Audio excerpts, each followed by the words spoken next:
వారంతా ఒకే పరిశ్రమలో పనిచేస్తున్న ఉద్యోగులు. పని ముగియగానే వారి గమ్యస్థానాల్లో చేర్చేందుకు కంపెనీ సమకూర్చిన బస్సు ఎక్కారు. ఎక్కిన కాసేపటికే వారందరికీ గుండెలాగినంత పనైంది. పెను ప్రమాదం ముంచుకొచ్చింది. మృత్యువు కౌగిలి నుంచి రెప్పపాటులో తప్పించుకుని ఊపిరి పీల్చుకున్నారు. ఏం జరిగిందో ఇప్పుడు తెలుసుకుందాం.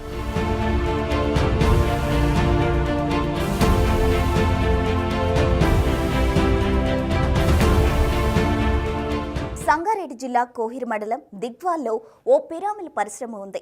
ఇందులో పనిచేసే వారికి బస్సు సౌకర్యం కంపెనీ కల్పిస్తుంది. గురువారం 12 మంది ఉద్యోగులను జహీరాబాద్లో ఎక్కించుకున్న డ్రైవర్ బస్సును ఓ మోస్తరు వేగంలోనే తీసుకెళ్తున్నాడు. అయితే రామ్నగర్ రైల్వే ఓవర్ బ్రిడ్జ్ వరకు రాగానే సడన్ గా బస్సు స్టీరింగ్ రాడ్ విరిగిపోయింది. దీంతో డ్రైవర్ కంట్రోల్ తప్పింది. బ్రిడ్జ్ పై రైలింగ్ ను ఢీకొట్టింది. బస్సు ముందు భాగం బయటకు కూడా వచ్చింది. దీంతో అందులో ఉన్న ఉద్యోగులంతా ఒక్కసారిగా షాక్ గురై హాహాకారాలు చేశారు. ఈలోగా డ్రైవర్ చాకచక్యంగా బస్సును నిలిపేశాడు.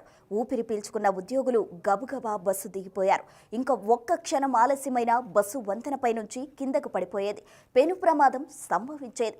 సకాలంలో స్పందించిన డ్రైవర్ తన ప్రాణంతో పాటు 12 మంది ప్రాణాలను కాపాడాడు అనే చెప్పాలి. చూసేందుకు ఒళ్ళు గగుర్పాటుకు గురిచేసే ఈ దృశ్యం ఇప్పుడు సోషల్ మీడియాలో వైరల్ అయింది.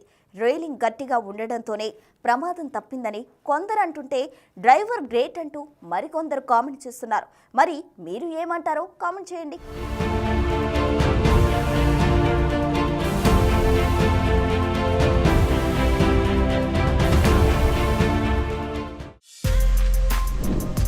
For more videos like this, subscribe Big TV channel.